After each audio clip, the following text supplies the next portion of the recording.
Hello, welcome back to the Personal Transformation Podcast. My name is Dan Storey, author of the book Personal Transformation Blueprint, and joined once again by Pete Storey, legendary brother and coach. How are you, Pete? Doing well? Hi, yeah, I'm good, thanks. How are you? All right. It's weird, isn't it? Greeting each other like we're not brothers, but we really are. But we're kind of about 1,000 miles away now. But we'll see each other soon. So in this episode, we're going to talk about mindset, and we're going to talk about mental challenges that accompany a kind of transformation journey. And obviously, for the two of us, the transformation journey that we've chosen, majority of our kind of focus to be on is this physique idea, right? Of bodybuilding, of getting into competition state, and kind of going from off season to peak conditioning over whatever period that is, and whether that's for us, it's 12 weeks, 16-week cut, whatever it is. A lot of people, when I talk about bodybuilding, they're always impressed by the physical aspect of it, but reality is the mental side. That's the hardest bit that I find. The gym is actually the easy bit. It's the mental challenges. So we're going to talk a little bit about the mental challenges you have to come through to get to a transformation goal. So I'm curious, what for you when you do this, or when you decide to set that goal and that challenge for yourself, and I know you're kind of getting into that phase right now, you're close to competition. What are those challenges? What are some of those mental hurdles that you have to get over if you know you're going to be successful?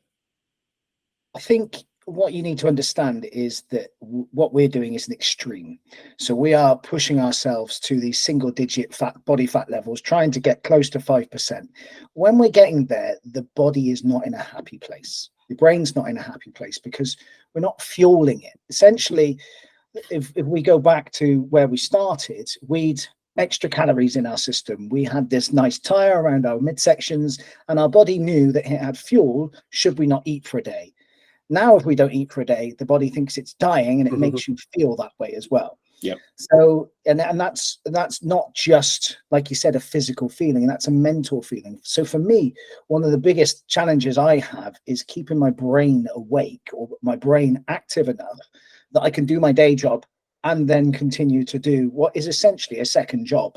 But when you get down to, I'm 6 weeks out now, so there's a lot of efforts going into it. It's constantly eating what I would call, the food is okay, but it's not what I would call excessively tasty or excessively crunchy. You definitely miss a crunch. So yeah, the work-life balance is probably one of the hardest things, just keeping that brain focused on work so that you can then carry on doing the rest of your life. Work-life balance is tough, right? And actually in the book, I talk about this idea that work-life balance doesn't exist, not during extreme phases. If you look at it, it's work-life choices, right? That's basically what it is, I think. And you've got to make sacrifices at times to say, okay, well, here's the area I'm going to focus on. But that time has to come from somewhere. It doesn't just magically appear as like a bonus hour or two in the day. It's like, nah, you got to take me from somewhere. And like you say, some people slow down on work, some people slow down on other commitments and things like that. But it's definitely a challenge to balance everything in that time.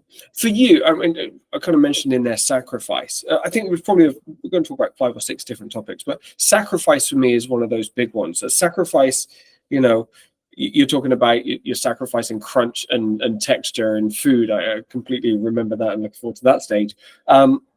A lot of people have this negative attitude towards sacrifice. They think all the way back to, goats and virgins, right? And throwing people into volcanoes. How do you view sacrifice? How do you view that kind of, because it's only for another 6 weeks. How do you view sacrifice? How do you connect those two pieces in your mind so that you don't feel like you're losing something? Because a sacrifice, like you said, is a big mental challenge. And I think you've got to look at your end goal. If your end goal is a specific physique, or it's a specific fitness level, it's your marathon, whatever it may be, obviously in this case it's a physique competition, then what I'm finding is that sometimes I'll wake up and I go, oh, I can't do this anymore. And then I go, right, okay, so talk to myself, essentially, look in the mirror, have that conversation and go, you've chosen to do this. It is a sacrifice. It is hard, but this is a choice. You can stop at any stage, but how will you feel if you stop? Yeah. So for me, I want to make myself very proud of who I am physically. And to do that, I have to push myself mentally to get there. I'll give myself the mental fortitude to go, right, okay, you feel terrible, you feel weak, you feel tired, you feel like you're not, living a hugely active life currently, but the end goal is something that is going to make you proud. And I think that's, sacrifice. Nothing worth having comes without sacrifice is one of the phrases that a lot of people find out there, but it is true at the end of the day. If you look at any aspect of life, whether it be an entrepreneur, physique athlete, a physical athlete, a footballer, all of those sort of things, footballers spend half their life away from their family. No entrepreneur doesn't work 16 hours a day when they first start to try and make their business go. So sacrifice is just about the end goal, in my opinion. Yeah, there's a couple of videos that I've seen online that help me with this one that I kind of say to myself. There's one, Phil Heath, obviously, I don't know how many Olympiads he's got, but, he did all right. But he said it's not a no, it's just a not right now. I think he was talking about diet, and he's not eliminating it. It's just in this phase of his life, he's not having it. And in the next stage, he can decide whether he has it or not. And so it's moving time around and things like that. And then there was one thing you said to yourself is those days where we feel tired, right? And we wake up, we're like, oh, can I do it? And there's a brilliant video. I love all Kobe Bryant stuff on his Mamba mentality. And he says, I'm not negotiating with myself. He's like, this is the training program I signed up for. It's not up for negotiation. I'm going to go and put in the work. And if you give yourself an out, I think it's what a lot of people do. They say, okay, well, if I don't feel like it, I don't have to do it. If I have that out, that like option to go over here and take the pressure off, then you're always gonna be subject to temptation. You're gonna be subject to that kind of get out of jail free sort of thing. But if you don't negotiate with yourself, and it's a crazy mindset, right? Because it seems very exclusive, like this is high. It moves from passion to obsession, but that's the mentality you've got to have, I think, with regards to sacrifice. Definitely. And I'm not a professional athlete, nor are you, but there's no harm in acting like a professional athlete. So a professional athlete nowadays will consume the right food as fuel. Doesn't mean it doesn't have to be tasty, but if you are any sort of athlete that has to hold your weight, anything like this, then a basketball player has to be light, they have to be fit, they have to be able to bounce. And if you're carrying excess calories around your midsection, those calories are stored as fat, that's stored as weight. And then when you jump, you break your ankles. So, we're talking about Kobe Bryant there. Kobe Bryant was absolutely ripped to pieces. Cristiano Ronaldo absolutely ripped to pieces, has a ridiculous jump on him because he trains so very hard. Yeah. Now, those are the extremes. Obviously, those are two of the best in the world. But why can't you aim to be the best version of yourself that you can be? Well, you can. You just have to understand, like you said, that there is some sacrifice. And it's a sacrifice now, but it's not a sacrifice forever. It's a short-term goal to go, right, okay, I'm going to create something here of myself, and I'm going to be proud of it. And the only way you're going to be proud of it, like you said, is with that bit of sacrifice. Yeah, and I think sacrifice, the other thing that kind of goes with sacrifice is this idea of discipline. And for me, discipline is one of the keys to success in anything, right? Is you've got to show up. However you feel, you've got to do the work. And whether that's, going to do the workout, cooking the right food, if you're a business person, doing the sales calls, which nobody likes, or kind of doing all those things that nobody likes to do. Discipline says you do it whether you like it or not. And I think what a lot of people do, and what we're in now, March, we went through the January buzz of the gym, right? Everyone's like, yeah, I'm super motivated, I'm going to go to the gym. And then in February it's dead, right? It's dead in February because motivation has faded. And so people kind of, they think motivation is what gets you to go. Motivation might get you started, but discipline is what keeps you going. What are some of the things that you focus on from a discipline perspective that, whether you feel like it or not, what are some of the things that you say to yourself that just say, right, I'm going to go and do what I need to go and do? So discipline goes hand in hand with planning, in my opinion, because, a lot of people do struggle to have habits formed in a short period of time. We've spoken about this in a different podcast where you need 66 days to create a habit. Well, if you're only dieting for 3 months, those 66 days, you have to force yourself into that habit. So that's a discipline. That is, like you said, you've got the motivation in January. You go, 9 times a week. You eat practically nothing. You just have the lettuce diet, and all of a sudden your motivation wanes. And that's because you don't have a plan. Yeah.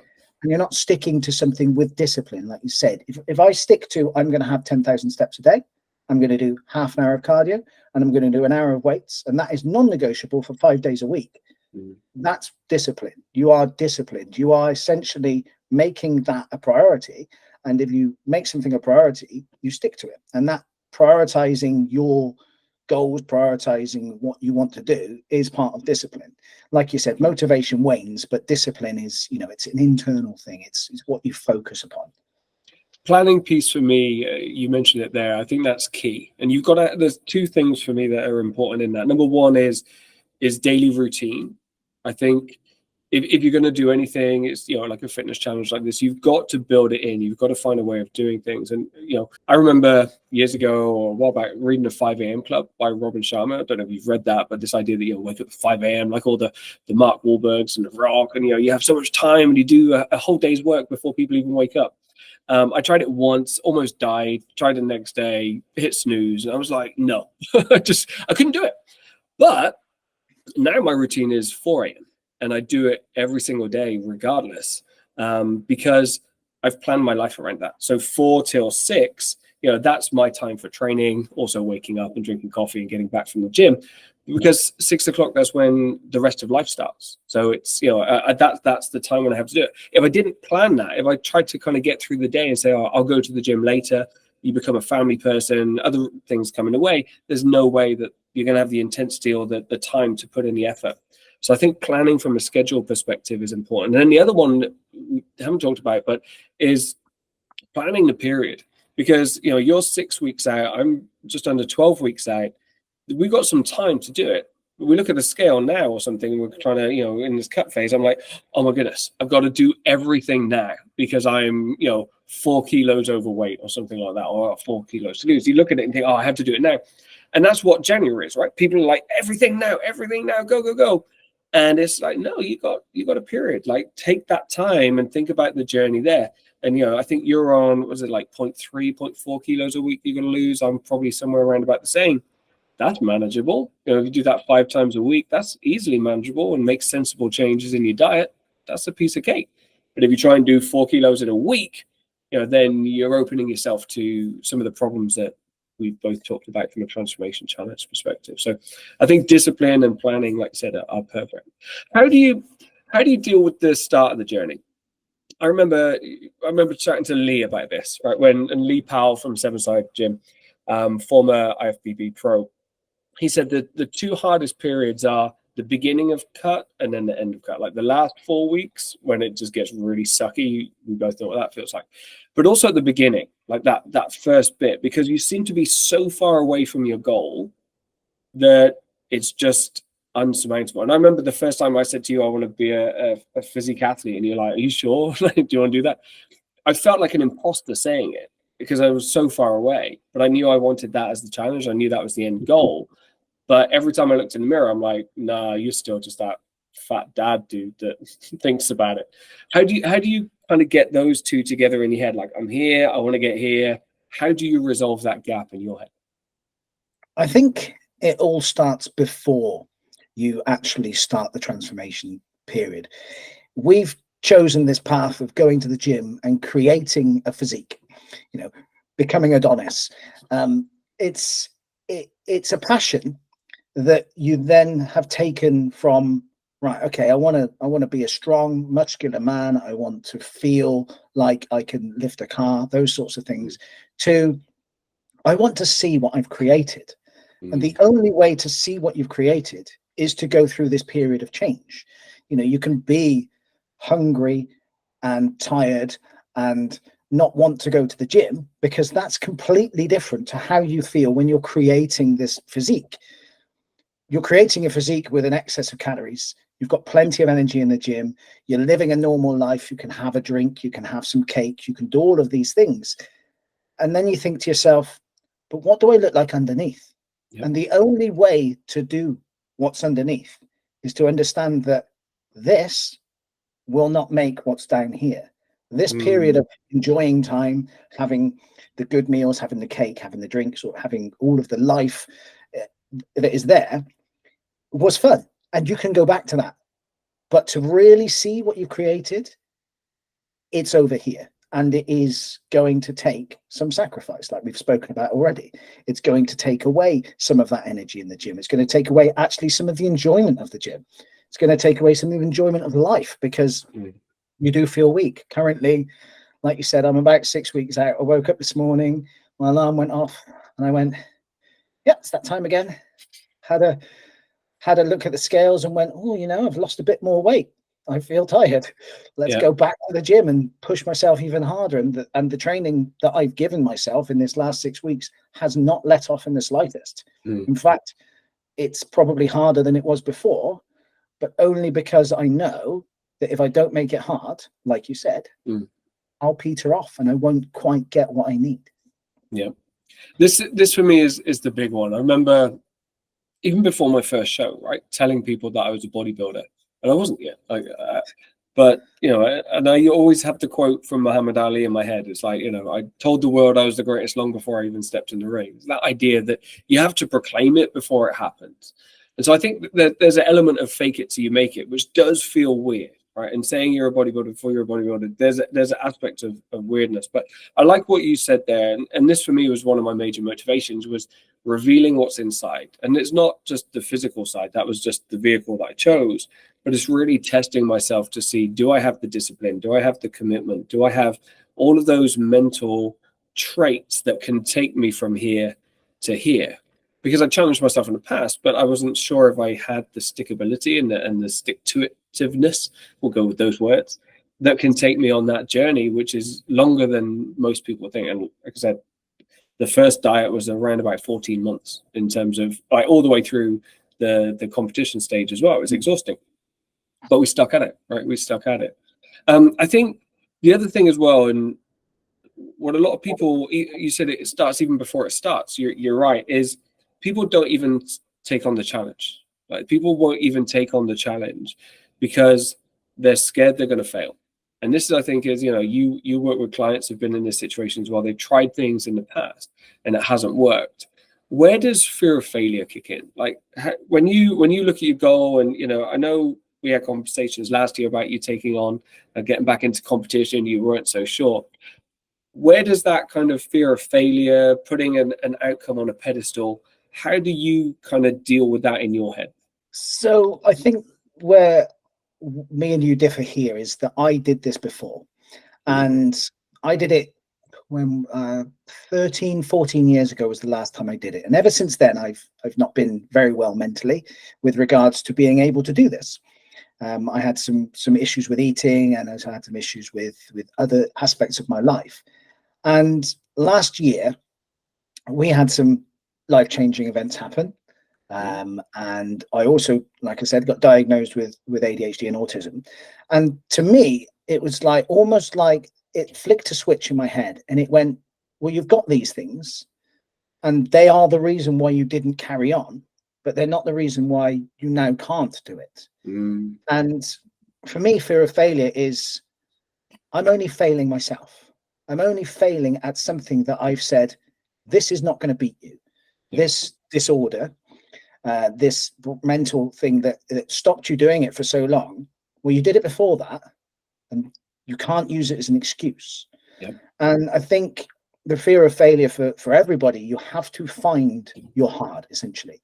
You have to find what's going to take you past that fear of failing and go, well, I could fail, but if I don't, what do I get? And if you don't, then you get that self-esteem. You get that feeling of accomplishment. You get what a lot of people won't get in life, which is you get success no matter what you do, because you get to the end of your process. You have succeeded. Doesn't matter if you come first, doesn't matter if you come last. You've succeeded at your goal, and that will give you such an amazing sense of well-being that you then think, right, what else can I do? And I know you talk about this in your book. You go, okay, well done, 90 days. What's next? And and it is essentially that, you get to the end of this process, and you kept doing it last year. You were like, oh, I want to do another comp. I want to do another comp. I want to do another comp. And I was like, well, okay, yes, but it's gonna suck. Yep. But you carried on doing it because you had this feeling that failure wasn't there anymore. You weren't going to fail. You were just going to achieve. And then by the end of it, you went, right, that's enough. Yep. And now you've come back to it and you go, well, I'm not going to fail now. I know what I can achieve. I'm just going to push until I get there. Yep. And it's, like I said, we don't do this to get first. We do this to get first in ourselves, essentially, to succeed internally, to get that sense of confidence, well-being, self-esteem is far better than any plastic trophy that you'll ever win on stage. Definitely. And if we look at last year, the final competition, I think arguably I came 6th out of 10, right? It was in my first year is in the UK National Championship. I think it's pretty good, so I'm very happy with that. But if you look at it, I was on stage with 1 and 2 from the Natural Olympia. The two of the guys that came before me, that one of them won the comp, they were the first 2 in the world. So I'm on stage, with some of the best athletes in the world, and I'm not out of place. I felt like I belonged there. Yeah, it'd been a long diet, so I was feeling a bit too skinny. But it was there. But I didn't judge 6th place as a failure. That for me was amazing. Like in the first year, and so I think this is it. If we put external success as our aiming point, we lose part of what it takes to get to where we get to. And I've been trying to figure this out in my head lately. I've just written a book. I'm a bodybuilder. There's competition, and we're both competitive, right? We're both very competitive, and the competition is to be number 1. And I think that is a finite game. Okay, there can only be number 1. And so there's 2 games that you can play. You can play the finite game, or you can play the infinite game. And I think it's Simon Sinek and Seth Godin talk about this. Is you play the game for the sake of playing the game. Like back in the day, me and you throwing a football or tennis ball stuff in the road, we did it. We didn't try to win. We just did it to try and challenge each other to get a bit better. And that's how I see success, right? I'm not trying to write the best book in the world. I'm trying to write the best book that I can write that contributes to that area, right? And I listen to hip hop music, 90s hip hop, rap. That's basically it. I got stuck in the genre. It's the correct genre. I stay there. But there's so many people in that genre. There's not a best. There's so many that I like and I enjoy. You don't have to be number 1, but you do have to contribute and you do have to be in the game. And so I think this is it, is reframing failure. Failure is not getting in the game, like not being in the game at all. It's not playing the game and not winning. That's different. That's experience. And I think you've got to get experience if you're going to ever be number 1. And so, did I keep going into competition? Yes. What did I do? Why was I doing that? Was it to prove myself? No, it was to get better. Iron sharpens iron, right? And you've got to go up against the best if you're going to be the best. So that was it. So fear of failure, yeah, I think that's a big one. Learn from experience. Like you said, you've got that experience from however many years ago it is now. You can do something with that. But you got to do something different. Like that's it. If you have failed in the past, is take a coach, try and learn something new and approach it differently. What else? What other challenges, like mentally? Maybe got time for one more, but what's the big one? What's the one that people need to think about when they're going to challenge themselves to do something new and different? What's the biggest thing they got to get over? I think the biggest thing you've got to get over is yourself. Most people, and I'll say 99% of people, hold themselves back. And like you said, it's fear of failure. It's imposter syndrome. It's the discipline. It's the sacrifice. It's the fact that you can't eat what you want to do. But I spoke about this in a previous podcast with you. I think the one thing that people want is they want no sacrifice and all of the gains. And there's a fine balance between, yes, you can have tasty food, you can have a nice, enjoyable life, but there has to come a time, no matter what you're doing in your life, whether it is a physique challenge, whether it is a mental challenge, trying to get a new job, you're trying to build a house, you're trying to buy a house, these sorts of things, there has to come a time where you go, what is important to me? If I want to buy a house, I'm not going to Turkey on an all-inclusive 3 times a year. If I want to get a new job, I have to put in some extra hours to get that training to prove to my boss that I am the best candidate for the job. If I want a new physique, I have to understand that food, discipline with exercise, and a change in the way that I act on a day-to-day is what I need to do. And I think that's where a lot of people aren't. They're just in a comfort zone. and they like being in the comfort zone because comfort is the most enjoyable place in the world. That's why we have a home. We make our home comfortable. We put a blanket on, we put the heating on, we be comfortable. And I think taking yourself out of that comfort zone is what people need to understand.